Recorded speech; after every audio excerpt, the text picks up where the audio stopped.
नमस्कार मित्रांनो, मी संदीप शिंदे महाराष्ट्र यूट्यूब चॅनलमध्ये आपल्या सगळ्यांचं स्वागत आहे.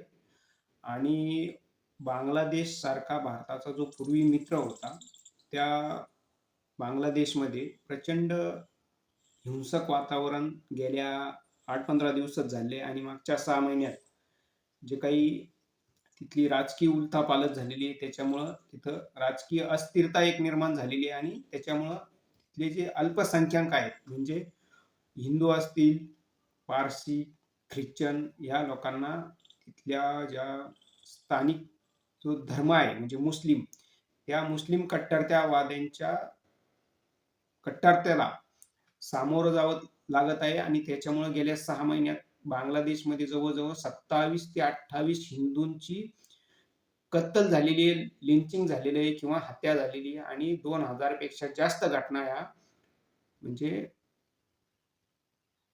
हल्ल्याच्या हिंदू किंवा इतर जे अल्पसंख्याक आहेत बांगलादेशमधले त्यांच्यावर झालेल्या आहे. आणि आपण गेल्या 2-4 दिवसापूर्वीची दीपू चंद्रदास ह्या एका कापड कामगाराची हत्या बघितलेली असेल आणि त्याला अक्षरशः तिथल्या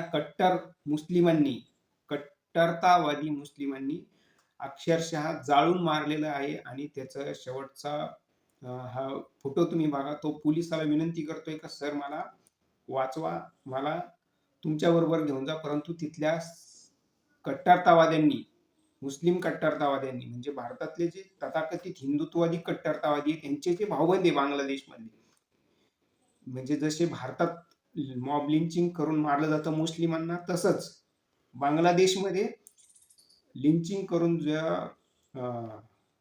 हिंदूंना मारलं जातं.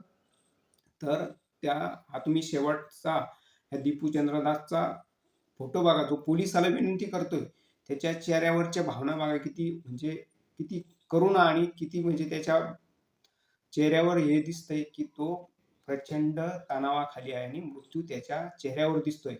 अशा परिस्थितीत तिथल्या पोलिसालाही डावलून तिथल्या कट्टरतावाद्यांनी, तथाकथित धार्मिक कट्टरतावाद्यांनी त्याला अक्षरशः हिसकावून घेऊन त्याला प्रचंड मारहाण केली आणि त्याच्यानंतर त्याला एका झाडाला अडकवून जाळून टाकलेलं. ही प्रचंड जगाला हेलावून टाकणारी घटना होती. परंतु याच्याबद्दल आपल्या देशाचे पंतप्रधान नरेंद्र मोदी यांनी एक शब्दही काढलेला नाही. कारण याच्यातून नरेंद्र मोदी यांना पश्चिम बंगालमध्ये ज्या येणाऱ्या निवडणुका आहे विधानसभेच्या, त्याच्यात ज्या घटना घडतील बांगलादेशमध्ये, त्याचा फायदा नरेंद्र मोदी यांना उठवायचा आहे.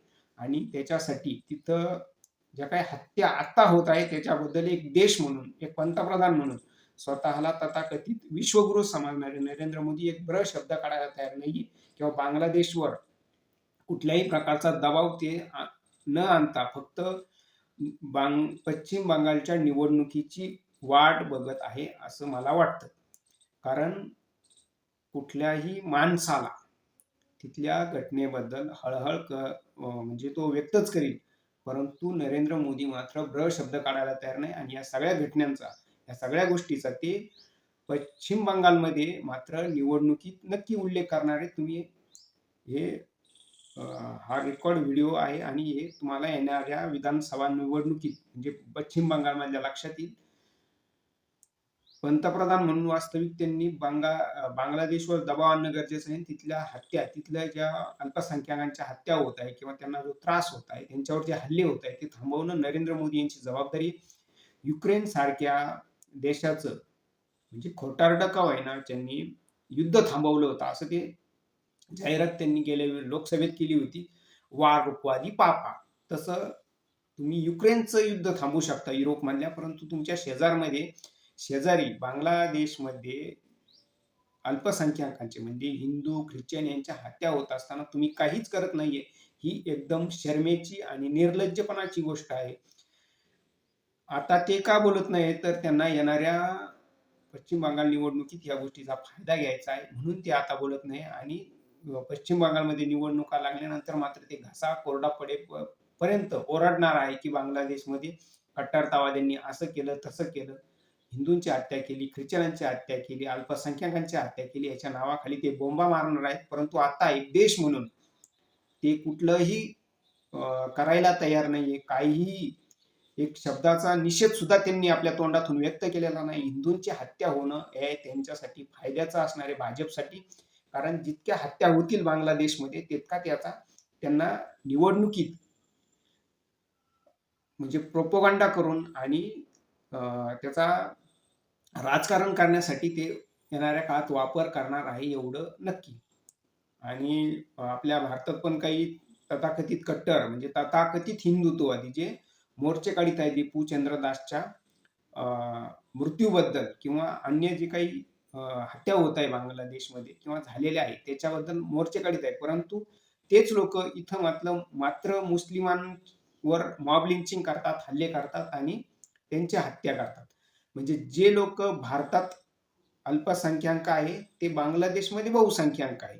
आणि जे लोक बांगलादेशमध्ये अल्पसंख्याक आहे ते भारतात बहुसंख्याक आहे.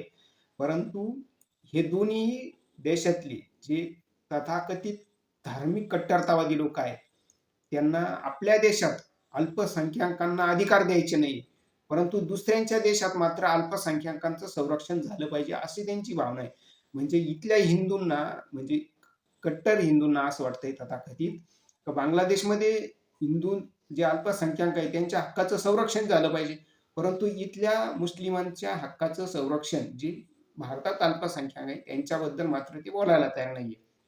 आणि इथल्या भारतातल्या ज्या काही प्रशासन आहे तहसील वगैरे इथं ते मोर्चे काढतात दीपू चंद्रदासच्या हत्येबद्दल, परंतु इथं भारतात बऱ्याच भाजपच्या लोकांनी जे महिलांवर अत्याचार केले, बलात्कार केले, खून केले, जसं कुलदीप सेंगर असन, ब्रजभूषण शरण सिंग असन, उत्तराखंडमधला भाजपचा नेत्याने अंकिता भंडारी सारख्या अल्पवयीन मुलीवर बलात्कार करून खून केला.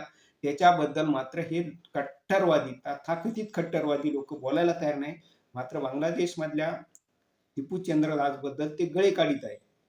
तर यांनी एकतर इथं लाठ्या-काठ्या फिरवण्यापेक्षा बांगलादेशमध्ये जाऊन तिथल्या हिंदूंचं संरक्षण केलं पाहिजे आणि तेच खरं हिंदुत्व आहे. त्यांना जे अपेक्षित हिंदुत्व आहे तेच आहे.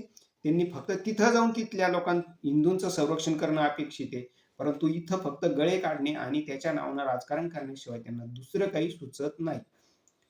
धन्यवाद. दीपू चंद्रदासची हत्या असेल किंवा अन्य कुठल्याही बांगलादेशमधल्या अल्पसंख्याकांची हत्या ही निषेधार्ह आहे.